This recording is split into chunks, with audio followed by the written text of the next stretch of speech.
الحمد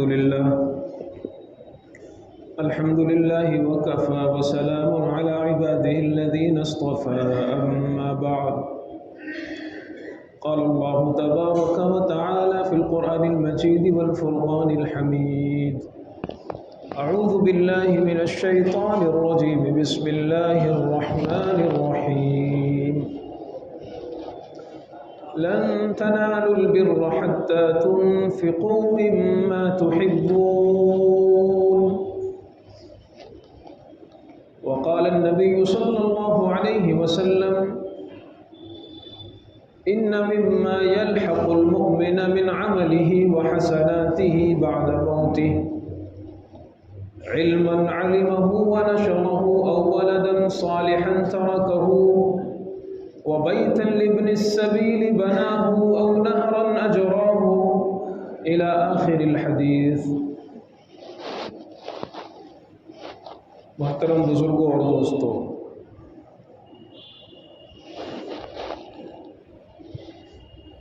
اس جہان میں دنیا والوں کے لیے ایک ہی فیوچر ہوتا ہے.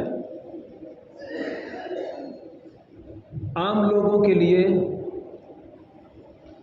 مسلمانوں کے علاوہ جو دوسرے مذاہب ہیں ان کے لیے ایک ہی فیوچر ہے. وہ یہ ہے کہ جو اس دنیا کی زندگی کا فیوچر جو انہیں نظر آ رہا ہے،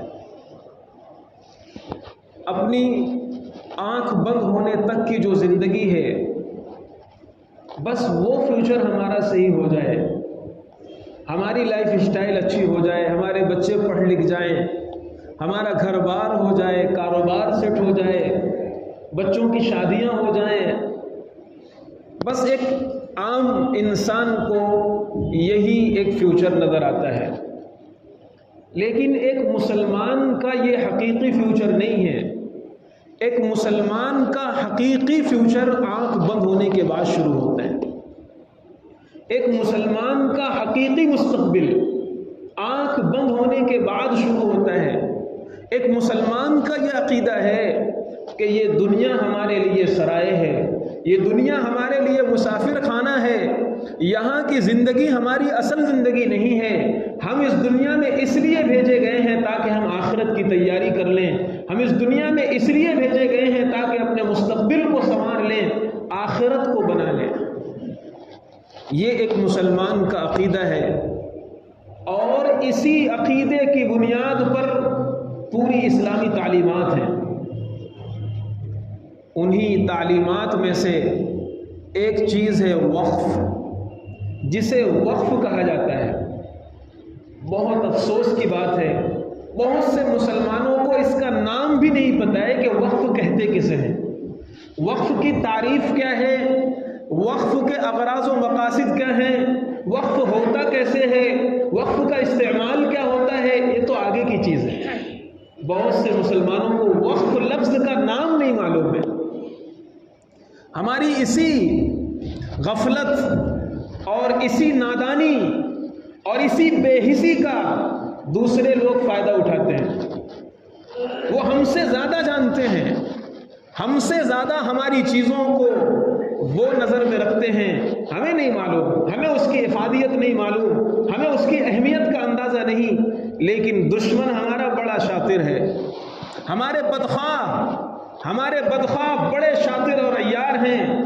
وہ بہت دور کی نگاہ رکھتے ہیں اور دیکھتے ہیں کہ مسلمانوں کے لیے کون سی چیز فائدہ مند ہے، کون سی چیز سے انہیں چھین کر کے، ان کے حق سے محروم کر کے انہیں اور ذلت اور پستی میں ڈھکیلا جا سکتا ہے.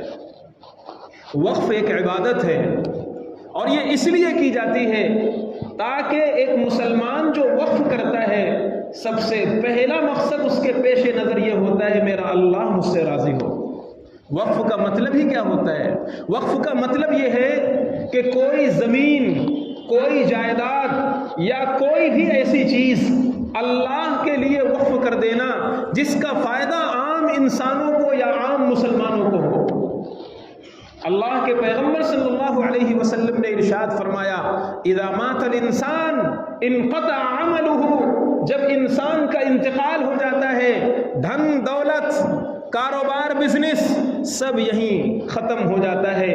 دوست احباب جو بہت چاہنے والے رشتے تھے، مر مٹنے والے جو رشتے تھے، وہ بھی قبر تک جا کر کے واپس لوٹ آتے ہیں، ہاتھ جھاڑ کر کے واپس چلے آتے ہیں۔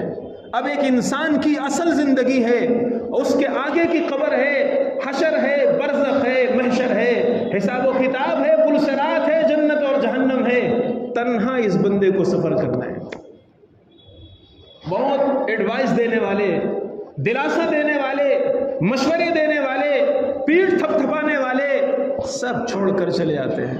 ایک انسان تنہا جائے گا، تنہا پیدا ہوا تھا، تنہا اپنے مستقبل کا وہ سفر کرے گا۔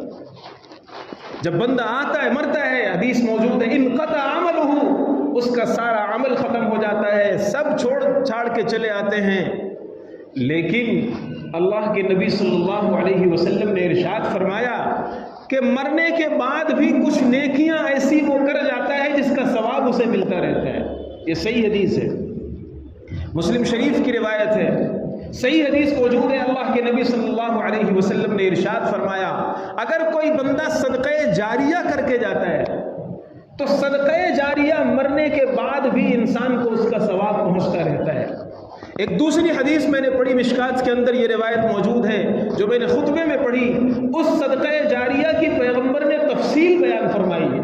ارشاد فرمایا ان مما يلحق المؤمن من عمله وحسناته بعد موته، انسان کے مرنے کے بعد، مسلمان کے مرنے کے بعد اسے جو اس کے عمل کا، نیکیوں کا ثواب پہنچتا رہتا ہے، وہ اگر صدقہ جاریہ کی کوئی شکل کر گیا ہے تو مرنے کے بعد بھی برابر اس کو ثواب ملتا رہتا ہے۔ صدقہ جاریہ کی کیا تفصیل ہے؟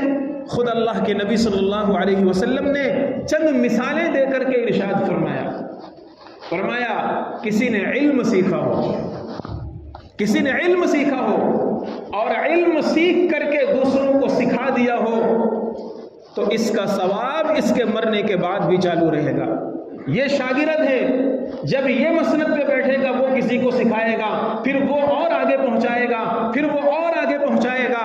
ہم نے حدیث پڑھی ہے، میں صرف تھوڑی سی ایک وضاحت کر دیتا ہوں۔ ہم نے حدیث پڑھی ہے حضرت مفتی سعید صاحب رحمۃ اللہ علیہ سے، انہوں نے حدیث پڑھی ہے علامہ بلیابی رحمۃ اللہ علیہ سے، انہوں نے حدیث پڑھی ہے حضرت شیخ الہند رحمۃ اللہ علیہ سے، انہوں نے حدیث پڑھی ہے مولانا قاسم نانوتوی رحمۃ اللہ علیہ سے، انہوں نے حدیث پڑھی ہے شاہ عبد الغنی مجددی رحمۃ اللہ علیہ سے، انہوں نے حدیث پڑھی ہے شاہ عبد العزیز محدث دہلوی رحمۃ اللہ علیہ سے، انہوں نے حدیث پڑھی ہے شاہ ولی اللہ محدث دہلوی رحمۃ اللہ علیہ سے، انہوں نے حدیث پڑھی ہے شیخ ابو طاہر کردی رحمۃ اللہ علیہ سے۔ اس طرح 34-35 واسطوں سے یہ حدیث کا سلسلہ محمد الرسول اللہ صلی اللہ علیہ وسلم تک پہنچتا ہے۔ ایک سند ہے، ایک سلسلہ ہے۔ ہم کو ہمارے استاد نے پڑھایا، ان کو ان کے استاد نے پڑھایا، اور ان کو اور صحابہ کرام کو معلم انسانیت محمد الرسول اللہ صلی اللہ علیہ وسلم نے پڑھایا۔ تو بہترین صدقہ جاریہ کی ایک شکل یہ ہے کہ آدمی علم حاصل کرے اور دوسروں کو سکھائے۔ کوئی اچھی بات وہ حاصل کر لے اور دوسروں کو سکھا دے، وہ اچھی بات جب تک وہ آگے فارورڈ ہوتی رہے گی، آگے پہنچتی رہے گی، اس کے نام اعمال میں اس کا ثواب ملتا رہے گا۔ مثال کے طور پر آپ نے کوئی اچھی بات دوسروں کو بتا دی، اب بندہ اگر وہ عمل کرتا رہے گا تو آپ کو بھی اس کا ثواب ملتا رہے گا۔ حدیث موجود ہے من سن سنتا حسنتا، جس نے کوئی نیکی کا طریقہ ایجاد کیا، جس نے کوئی نیکی کی راہ ایجاد کی، قیامت تک اس راہ پر اگر کوئی بندہ چلتا رہتا ہے، لوگ چلتے رہیں گے تو اس کا ثواب اسے ملتا رہے گا۔ اور جس طرح یہ نیکیوں میں ہے، بزرگوں اور دوستوں گناہوں کے اندر بھی ہے۔ من سن سنتا سیئتا، اگر کوئی برائی کی داغ بیل ڈالے گا، برائی کی بنیاد ڈالے گا، کسی جگہ شادی خرافات سے نہیں ہوتی تھی، کوئی ایک پہلوان کھڑا ہوتا ہے اور کہتا ہے میں شادی ہال میں کرواؤں گا اور خرافات کے ساتھ کرواؤں گا اور فلاں چیز کے ساتھ کرواؤں گا، اور اس کا دیکھے دیکھی پھر اس علاقے میں اگر خرافات کی شادی ہونے لگی، جب تک یہ شادیاں ہوتی رہیں گی تب تک اس بندے کے نام اعمال میں گناہ بھی لکھا جاتا رہے گا۔ یہ تو میں نے ایک ایگزامپل دیا ہے، ایسے بہت سے گناہ ہوتے ہیں جن کے لیے کبھی کبھی کوئی بندہ موجد ہو جاتا ہے، بنیاد ڈالنے والا ہو جاتا ہے. خیر بات لمبی ہو جائے گی. میں عرض یہ کر رہا تھا اللہ کے نبی صلی اللہ علیہ وسلم نے ارشاد فرمایا, دوسری مثال دی اولدا صالحا ترکہ, بعض حدیثوں میں ولدا صالحا یدعو لہ, بندہ تو چلا جاتا ہے لیکن اس نے اپنے پیچھے ایسی اولاد چھوڑی ہے جو اولاد نیک ہے, اپنے ماں باپ کے لیے دعا کرتی ہے, نمازیں پڑھتی ہے, عبادات کا اہتمام کرتی ہے اور نیکی کی راہ پر چلتی ہے. اللہ کے پیغمبر صلی اللہ علیہ وسلم نے ارشاد فرمایا, نیک اولاد یہ بھی ماں باپ کے لیے صدقہ جاریہ ہوتا ہے. ماں کی آنکھیں بند ہو گئیں, باپ نے دنیا چھوڑ دیا, لیکن اپنے پیچھے جو پود لگا کر کے گیا ہے, جو نیک اولاد چھوڑ کر کے گیا ہے, اس کی نیکی کا اثر اس باپ اور ماں کو بھی ملتا رہتا ہے. اس لیے اے لوگوں, اپنے ماں باپ کے ساتھ ایک حسن سلوک مرنے کے بعد یہ بھی ہے کہ آدمی نیکی کی راہ پر چلے تاکہ نیکی کی یہ چیزیں ان کے ماں باپ کو بھی ملتی رہے اور برائی اختیار نہ کی جائے. اس لیے کہ اگر اولاد بری راہ پر چلتی ہے تو ماں باپ کو مرنے کے بعد بھی تکلیف ہوتی ہے. ایک حدیث سنا کر اس بات کو آگے بڑھاتا ہوں. کنز العمال کے اندر یہ روایت موجود ہے اور بھی دوسری جگہوں پر ہے کہ جب کوئی انسان گناہ کرتا ہے تو اس کا یہ گناہ اس کے پرکھوں کو دکھلایا جاتا ہے, اس کا یہ گناہ اس کے انتقال کرنے والے ماں باپ کو, دادا دادی کو, نانا نانی کو, رشتہ داروں کو دکھلایا جاتا ہے اور کہا جاتا ہے دیکھو یہ تمہارا نواسا ہے, یہ تمہارا پوتا ہے, یہ تمہارا بیٹا ہے, وہ یہ غلط حرکتیں کر رہا ہے. جن ماں باپ سے چھپ کر ہم گناہ کرتے تھے زندگی میں کہ ہمارے ماں باپ کو پتہ نہ چل جائے, ہمارے رشتہ داروں کو پتہ نہ چل جائے, ہمارے ریلیشن والوں کو پتہ نہ چل جائے, ان قریبی رشتہ داروں کو مرنے کے بعد گناہ دکھلایا جاتا ہے کہ دیکھو آپ کے پتر نے, آپ کے فلاں نے یہ کام کیا ہے. انہیں تکلیف ہوتی ہے, انہیں تکلیف ہوتی ہے. اس لیے بزرگوں اور دوستوں, ہمیں گناہوں سے بہت اپنے آپ کو بچانا چاہیے, نیکی کی راہ پر چلنا چاہیے تاکہ نیکی کا یہ ثواب ہمارے ماں باپ کو پہنچتا رہے. اور اللہ کے نبی صلی اللہ علیہ وسلم نے ارشاد فرمایا, او بیت لابن السبیل, اب بنا ہو یا مسافر خانہ بنا دے. پہلے زمانے میں ہوٹلیں نہیں تھی, پہلے زمانے میں گیسٹ ہاؤس نہیں تھے, پہلے زمانے میں اس طرح کی ریسٹورنٹ نہیں تھی, زمانہ دوسرا تھا. تو اس زمانے میں بھی انسان جیتے تھے, اس زمانے میں مہمانوں کی ضیافت ہوتی تھی اور آج سے زیادہ ہوتی تھی. آج تو صرف کٹنگ چائے پہ مہمان کی ضیافت ہو رہی ہے. معاف کیجئے گا, یہ صرف ایسے میں عرض کر رہا ہوں کہ آج مہمانی کا طریقہ بدل گیا ہے. پہلے زمانے میں ضیافت کا جو دستور تھا وہ بہت الگ تھا. عربوں کے اندر یہ رواج تھا کہ وہ رات میں کسی اونچی جگہ پر, کسی پہاڑی پر آگ جلا دیا کرتے تھے اور 2-4 آدمیوں کو وہاں بٹھا دیا کرتے تھے, کھانا لے کر کے, پانی لے کر کے اور اس زمانے کی ضرورت کی چیزیں لے کر کے بٹھا دیا کرتے تھے تاکہ دور سے اگر کوئی مسافر ہوتا جسے ٹھہرنے کی کوئی جگہ نہیں ملی, کھانے پینے کا جس کے پاس انتظام نہیں ہے, وہ دور سے اس آگ کو دیکھتا اور اس آگ کو دیکھ کر کے وہاں چلا جاتا. وہاں اس کے لیے پانی کا بھی نظم ہوتا, کھانے کا بھی نظم ہوتا. تو اس طرح کا نظام ہوتا تھا. آج بھی عربوں کے اندر بعض قبیلے ایسے ہیں کہ اگر ان قبیلوں میں کوئی بندہ پہنچ گیا, ان قبیلوں میں کوئی شخص پہنچ گیا اور وہاں کھانا نہ کھلائے ان لوگوں نے, یعنی وہاں سے وہ کھانا کھائے بغیر آ گیا, تو وہ بہت بڑی عار محسوس کرتے ہیں اور بہت انسلٹ فیل کرتے ہیں آج بھی اس زمانے کے اندر.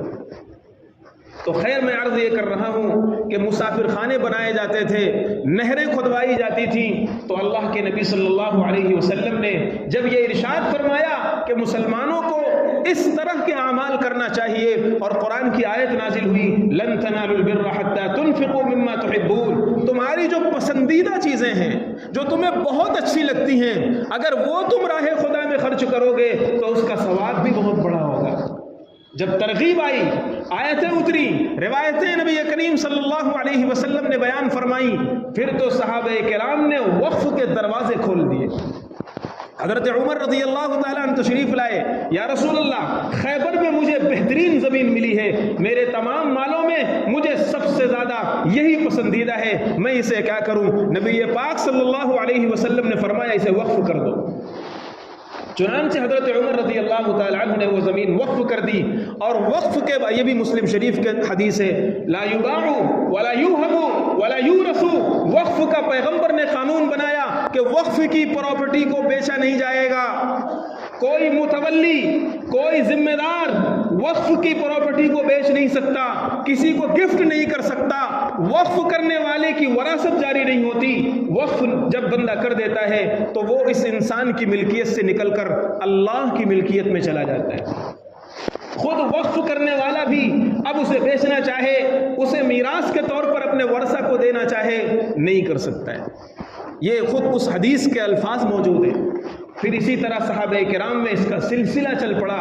حضرت سعد بن عبادہ رضی اللہ تعالیٰ عنہ تشریف لائے، یا رسول اللہ میری والدہ کی اچانک ڈیتھ ہو گئی، میری والدہ کا اچانک انتقال ہو گیا، اور وہ بہت سخی اور فیاض تھی، مجھے اندازہ ہے کہ اگر ان کو موقع ملتا تو راہ خدا میں خرچ کرتی، میں ان کے لیے کیا کر سکتا ہوں؟ اللہ کے پیغمبر نے مشورہ دیا، کنواں کھدوا کر ان کے لیے وقف کر دو، جب تک وہ استعمال ہوتا رہے گا ثواب آپ کی ماں کو پہنچتا رہے گا۔ عثمان غنی رضی اللہ تعالیٰ عنہ ایک تھا بیر روما، اور وہ پانی ایسا تھا پورے مدینہ میں وہی پانی میٹھا پانی ملتا تھا، اور وہ فروخت ہو کر کے پیسے میں پانی بکتا تھا، پانی کی بڑی قلت تھی۔ حضرت عثمان غنی رضی اللہ تعالیٰ عنہ نے کئی ہزار درہم میں اس زمانے میں کنواں خرید کر مسلمانوں کے لیے وقف کیا تھا۔ ایک دو مثالیں نہیں ہیں۔ حضرت طلحہ تشریف لائے، مسجد نبوی سے بالکل متصل ایک باغ تھا، اور ان کا بہت پسندیدہ باغ تھا، خود نبی پاک صلی اللہ علیہ وسلم کبھی کبھی اس میں تشریف لے جاتے تھے، بیروحا کے نام سے وہ باغ مشہور تھا۔ وہ آئے، یا رسول اللہ، یہ آیت نازل ہوئی قرآن پاک کی، وہ آئے اور کہنے لگے میرے باغ میں، میرے مال میں سب سے زیادہ مجھے یہ باغ پسند ہے، میں کیا کروں؟ آپ نے انہیں وقف کرنے کا حکم دیا۔ چنانچہ تاریخ شاہد ہے کہ صحابہ کرام نے اتنے اوقاف کیے، اتنے وقف کیے ہیں کہ الموسوعۃ الفقہیہ الکویتیہ ایک کتاب ہے، اس میں لکھا ہوا ہے مہاجرین اور انصار میں سے شاید کوئی ایسا ہو جس نے وقف نہ کیا ہو۔ پورے طبقے مہاجرین میں اور پورے طبقے انصار میں جس کی جو حیثیت تھی، کسی نہ کسی نے کوئی نہ کوئی چیز ضرور وقف کیا تھا۔ وقف کے لیے زمین جائیداد ہونا ہی ضروری نہیں، مسجد میں قرآن اگر رکھ دیا یہ بھی وقف ہے، ایک تسبیح لٹکا دیا یہ بھی وقف ہے۔ اب اس وقف کی قرآن کو آپ اپنے گھر میں نہیں لے جا سکتے، اس مسجد میں وقف کی ہوئی تسبیح کو آپ اپنے گھر میں لے جا کر کے نہیں پڑھ سکتے۔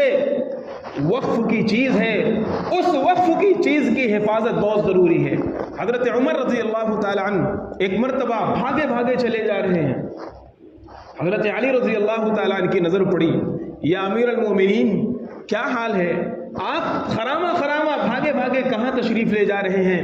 فرمایا بیت المال کا ایک اونٹ بھاگ گیا ہے، بیت المال کا ایک اونٹ بھاگ گیا ہے، میں اسے پکڑنے کے لیے بھاگے جا رہا ہوں۔ حضرت عمر رضی اللہ تعالیٰ عنہ نکل گئے، حضرت علی رضی اللہ تعالیٰ عنہ نے فرمایا کہ آپ نے تو مسلمانوں کو تنگی میں ڈال دیا ہے، ایک اونٹ ہی تو ہے، اور آپ کسی غلام کو کہہ دیتے، کسی خادم کو کہہ دیتے، اگر اپنی کوشش کو کر لیتا اور اونٹ نہ ملتا تو آپ کے لیے کوئی پرابلم نہیں تھا، آپ کے لیے کوئی ضرر اور نقصان کی بات نہیں تھی۔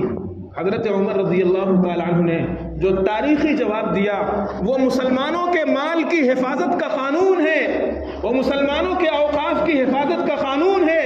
حضرت عمر رضی اللہ تعالیٰ عنہ نے فرمایا کہ اگر یہ بکری کا ایک بچہ صرف مدینہ کے ارد گرد نہیں، عراق کے اندر دریائے فرات تک بھی اگر پہنچ جائے گا تو خطاب کا بیٹا اس کی حفاظت کے لیے بھی کوشش کرتا رہے گا۔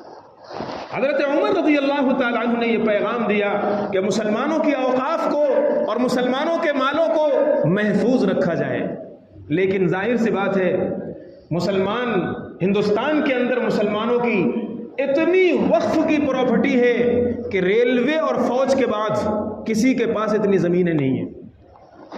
ابھی صرف 50 سے 60% سروے ہوا ہے، اس 50-60% سروے میں جو رپورٹ آئی ہے 8,72,000 ایکڑ زمین جو ہے وہ وقف کی پراپرٹی ہے۔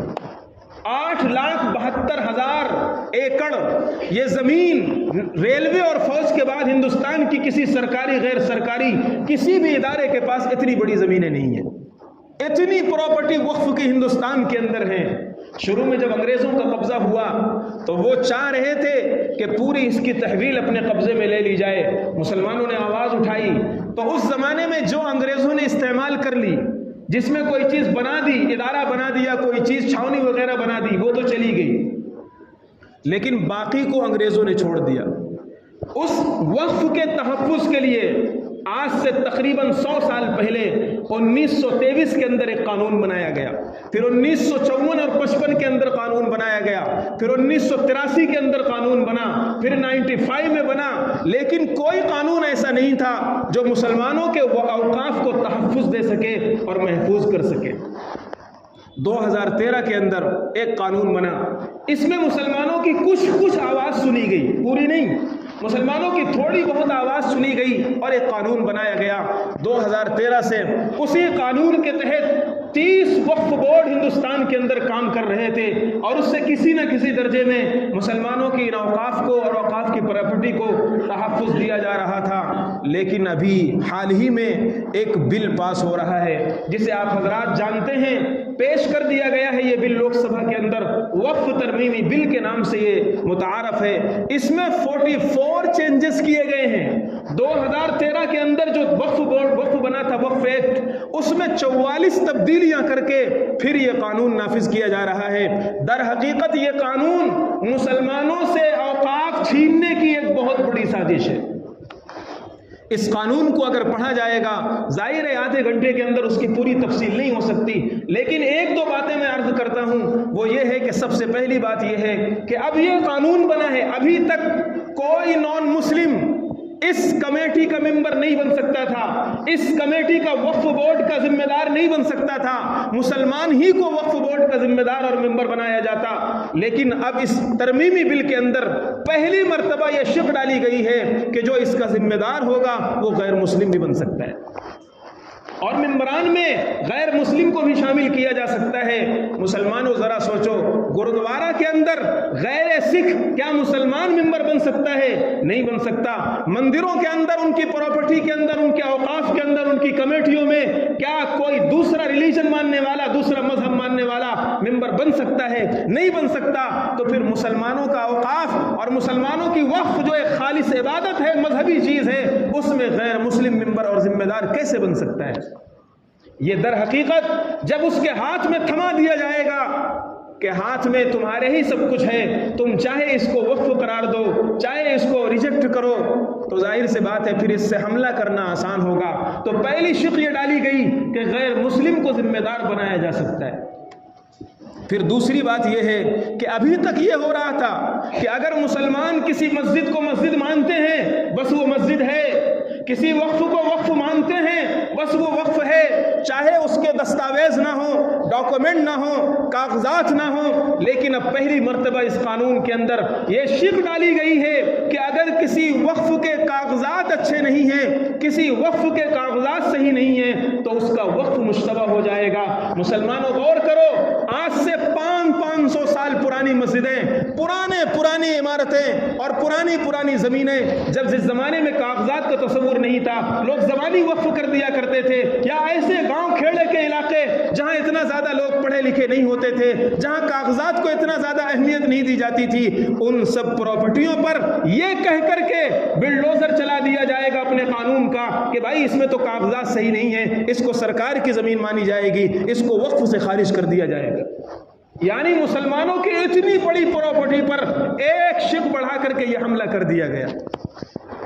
اس لیے بہت چوکنا ہونے کی ضرورت ہے. وقف ایک عبادت ہے اور اس میں ایک شق یہ بھی بڑھائی گئی ہے کہ جو ذمہ دار ہوگا وہ غیر مسلم بھی ہو سکتا ہے اور وہی طے کرے گا کہ وقف کا استعمال کیسے کرنا ہے. سبحان اللہ. وہ بتائے گا ہمیں کہ اس وقف کو آپ استعمال کیسے کرو. فقہا نے یہاں تک لکھا ہے، شرط الواقف کنس الشارع فقہ کی سب سے معتبر کتاب ہے، کوئی مفتی اس کتاب سے مستثنا نہیں، جس کو فتاوی شامی کہا جاتا ہے. اس کی 6 جلد کے اندر یہ عبارت موجود ہے، شرط الواقف کنس الشارع. اگر کوئی وقف کرنے والا جب وقف کرتا ہے اور وہ جہت طے کر دیتا ہے، مصرف بتا دیتا ہے، یہ کہہ دیتا ہے اسے اس جگہ استعمال کرنا، تو پھر متولی کے لیے بھی یہ جائز نہیں ہے کہ کسی دوسری جگہ استعمال کرے. اگر کوئی قرآن مسجد کے لیے وقف کر دیا گیا ہے، کسی مسلمان کے لیے جائز نہیں ہے کہ مسجد کا قرآن اپنے گھر میں اٹھا کر لے جائے۔ اگر کوئی زمین قبرستان کے لیے وقف کی گئی ہے، کسی مسلمان کے لیے بھی جائز نہیں ہے کہ وہ مسجد میں استعمال ہو۔ حتیٰ کہ فقہ نے تو یہاں تک لکھا ہے اگر مدرسے کے لیے قرآن وقف کیا گیا ہے، وہ مسجد کے مصلی نہیں پڑھ سکتے۔ مسجد کے لیے وقف کیا گیا ہے، وہ اٹھا کر مدرسے کے لوگ نہیں لے جا سکتے۔ اے مسلمانوں، جس مذہب میں یہ سکھایا گیا ہے کہ وقف کرنے والا اگر مصرف متعین کر دے، اس کو آپ دوسرے مصرف میں استعمال نہیں کر سکتے، اور ایک غیر مسلم ہمیں بتائے گا کہ اس وقف کی پراپرٹی کو یہاں استعمال کرو، یہاں مت استعمال کرو، یہ در حقیقت مسلمانوں کے مذہبی معاملات میں دخل اندازی ہے۔ مسلمان اسے کسی قیمت پر برداشت نہیں کر سکتے، کسی قیمت پر برداشت نہیں کر سکتے۔ پھر ایک وقت بہت مختصر ایک بات بتا کر پھر آگے کی چیز عرض کرتا ہوں۔ اس میں ساتھ میں ابھی تک تو یہ تھا کہ وقف بورڈ جس پراپرٹی کو وقف مانتا تھا اس کے ساتھ وقف جیسا برتاؤ ہوتا تھا، لیکن اب یہ اختیار ضلع کلکٹر کو دے دیا گیا ہے، اور وہ ضلع کلکٹر جو حکومت کے چشم ابرو کا غلام ہوتا ہے، اپنے خلاف حکومت کے خلاف اور حکومت کے منشا کے خلاف کوئی فیصلہ نہیں کر سکتا۔ وہ یہ طے کرے گا، وہ ڈیسائیڈ کرے گا کہ یہ زمین وقف ہے اور یہ زمین وقف نہیں ہے۔ یہ در حقیقت مسلمانوں سے وقف چھیننے کی کوشش کی جا رہی ہے۔ اور مسلمانوں، چلو دوسروں کا جو المیہ ہے، دوسروں کا جو دیا ہوا دکھ ہے وہ تو دکھ ہے، اپنوں نے بھی تو بہت دکھ دیا ہے، اور وہ دکھ یہ ہے کہ وقف کی زمین کے بارے میں فقہا نے قاعدہ لکھا ہے، شریعت کا اصول یہ ہے لا یؤاجر الا باجر المثلی، کہ وقف کی زمین کو جب کبھی کرائے پر دیا جائے گا تو جتنا کرایہ مارکیٹ ویلو ہے، جتنا کرایہ مارکیٹ میں چلتا ہے اتنے کرائے پر دینا جائز ہوگا۔ اگر کوئی متولی کم کرائے پر دے دیتا ہے یہ حرام ہے، اور یہ اجارہ فاسد کر دیا جائے گا، یہ اجارہ ختم کر دیا جائے گا۔ اے مسلمانوں، آپ ذرا سروے کیجئے، ذرا نظر اٹھا کر دیکھ لیجئے، ایسی دکانیں جس کا کرایہ 25-30 ہزار ہو لیکن پرانے زمانے میں لیز پر لے لیا گیا تھا، 150 اور 200 500 میں وہ دکانیں چلائی جا رہی ہیں۔